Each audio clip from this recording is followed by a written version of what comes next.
ஸ்ரீ குருப்பியோ நம. ஸ்ரீ வரமகாலட்சுமி நம. காலம், நேரம், எந்த ஒரு விஷயத்துமே அந்தந்த காலத்தில் பண்ணினா அதுக்கு நமக்கு பூர்ணமான பலன் கிடைக்கும் அப்படிங்கிறது நிறைய தடவை நம்ம பார்த்தோம். அப்படி நமக்கு இந்த காலங்களெல்லாம் கணித்து கொடுக்கறது யார் அப்படின்னாக்க பஞ்சாங்க கர்த்தாக்கள். பஞ்சாங்கம்னு காலத்தெல்லாம் குறித்து அவள் புஸ்தகம் போட்டு தரா. அதை நம்ம அப்படியே ஃபாலோ பண்ணிட்டு இருக்கோம். இந்த பஞ்சாங்கத்தில் காலத்தை குறிப்பிடுறதுல ரெண்டு வகை இருக்குது. ஒன்று கிரகங்களோடைய கதி, அதாவது அவள் நகர்ந்துட்டே இருப்பாள்.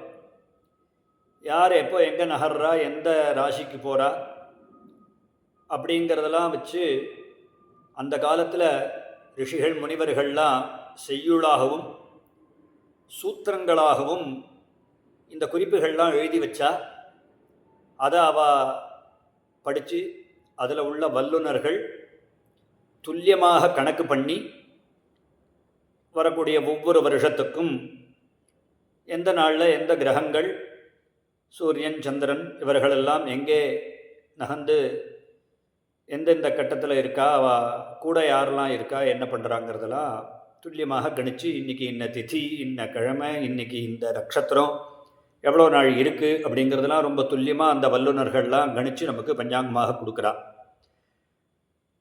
இந்த நாட்களில் இன்றைக்கி இந்த திதி, இந்த நட்சத்திரம், சூரியன் இங்கே இருக்குது, சந்திரன் இங்கே இருக்குது அப்படிங்கிறதெல்லாம் அவள் கணித்து கொடுத்தா, அந்த மாதிரி இருக்கக்கூடிய நாட்களில் எந்த நாட்களில் என்ன பண்ணணும் அப்படின்னு சொல்லக்கூடியது சாஸ்திரம்.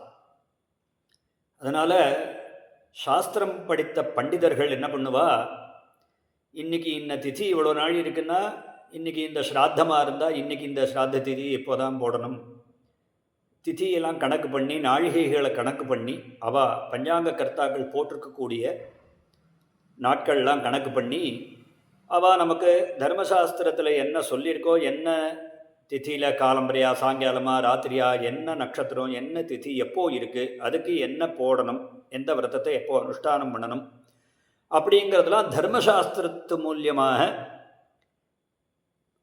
தவிர புராணங்கள் 14 புராணங்கள்லேருந்து அதுலேருந்து படித்து சாஸ்திரங்கள்லாம் படித்து அதுலேருந்து விஷயங்கள்லாம் எடுத்து நமக்கு அதை கொடுக்குறா.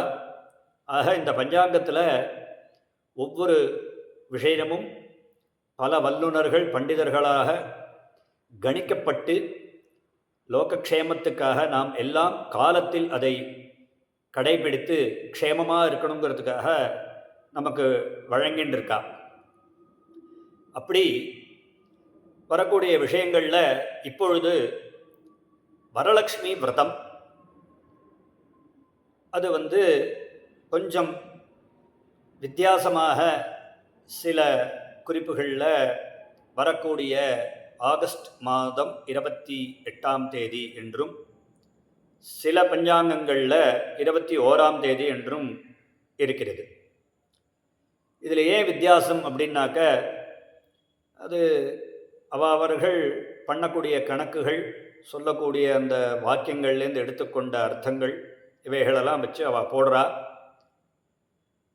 இதில் இந்த மாதிரி சந்தேகம் வரும்போது என்ன பண்ணணும்னா, நமக்கு இந்த கணக்குகள்லாம் தெரியாது, சாஸ்திரமும் நமக்கு அந்த அளவுக்கு அதோட நுணுக்கங்கள்லாம் நமக்கு தெரியல.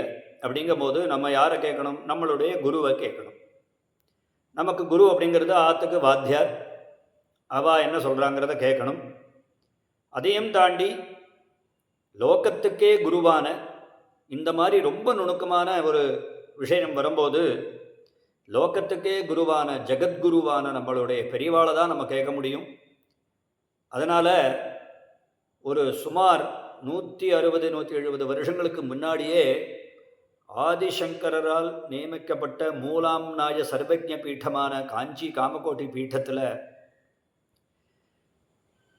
அப்போது இருந்த ஒரு பெரியவா பஞ்சாங்க சதஸ் அப்படிங்கிறத ஏற்படுத்தி, அப்போது இருந்த பஞ்சாங்க கர்த்தாக்களெல்லாம் ஒன்றா கூட்டி வருஷத்தில் ஒரு 2-3 நாளைக்கு அடுத்த வருஷத்துக்கு வரக்கூடிய இந்த மாதிரியான விரதங்கள், பூஜைகள், அனுஷ்டானங்கள் எல்லாத்தையும் விசாரம் பண்ண செய்து அதில் எந்தெந்த இடத்துல சந்தேகங்கள்லாம் வருதோ அதெல்லாம் கூடி வித்வான்கள் வல்லுநர்கள் எல்லாருமா சேர்ந்து அதை விசாரம் பண்ணி நமக்கு அதை கொடுத்துட்டுருந்தா இன்றைய தினம் வரை நம்ம காஞ்சி காமகோட்டி பீட்டத்தில் பஞ்சாங்க சதஸ் அப்படிங்கிறது இந்த சாதுர்மாசிய காலத்தில் அநேகமாக இந்த ஆடி மாத காலத்தில் 3 நாள் நடந்துட்டுருக்கு. அடுத்த வருஷத்துக்கான தமிழ் வருஷம் அடுத்த வருஷத்துக்கான சதஸ் முன்னாடி நடக்கும். அந்த மாதிரி போன வருஷம் நடந்த சதஸில் இந்த வரலட்சுமி விரதத்தை பற்றி வரும்போது ஆகஸ்ட் மாதம் 21ஆம் தேதி, அதாவது ஸ்ராவண மாதம் பௌர்ணமிக்கு முன்னாடி வரக்கூடிய வெள்ளிக்கிழமை அப்படிங்கிறதாக அவ தீர்மானம் பண்ணி அதை அருளிருந்தா. அதை இப்போ தற்சமயம் அதை அதிகாரபூர்வமாக மடத்து மூலியமாக இந்த சந்தேகங்கள் நமக்கு இருக்கிறதுனால அவள் அதிகாரபூர்வமான அறிவிப்பையும் ஜனங்களுக்காக அவள் கொடுத்துருக்கா. வரக்கூடிய ஆகஸ்ட் மாதம் 21ஆம் தேதி வெள்ளிக்கிழமை அன்று வரலட்சுமி விரதத்தை அனுஷ்டானம் செய்ய வேண்டும் அப்படிங்கிறதாக தீர்மானம். இதில்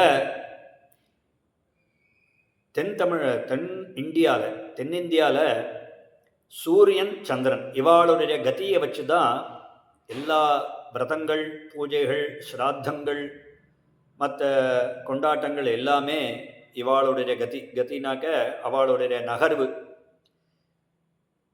இந்த ஸ்ராவண மாதம்னு சொல்லக்கூடிய சந்திரனுடைய மாதத்தில் வரக்கூடிய பௌர்ணமிக்கு முன்னாடி வெள்ளிக்கிழமை, அதுக்கப்புறம் அதில் இன்னும் கொஞ்சம் உள்ளுக்குள்ளே இன்னும் நிறையா விஷயங்கள் இருக்குது. அது சாஸ்திரங்கள் வியாக்கரணம் அந்த மாதிரியான பெரிய பெரிய சாஸ்திரங்கள்லாம் படித்தவா தான் அந்த சூத்திரத்துக்கெல்லாம் அவள் அர்த்தம் சொல்ல முடியும். அந்த பெரியவாள்லாம் கூடி 1க்கு 2 தடவையாக அதை பரிசீலித்து நமக்கு அனுகிரகம் பண்ணியிருக்கா. அதனால் எல்லோரும் வரக்கூடிய ஆகஸ்ட் மாதம் 21ஆம் தேதி வெள்ளிக்கிழமை அன்று வரலட்சுமி விரதத்தை அனுஷ்டானம் செய்து வரலட்சுமியோட ஒரு அனுகிரகத்தினால சகல க்ஷேமமும் அடைந்து எல்லோரும் சௌக்கியமாக இருக்கணும்னு பிரார்த்தனை பண்ணிக்கிறோம். ஹரே ராம்.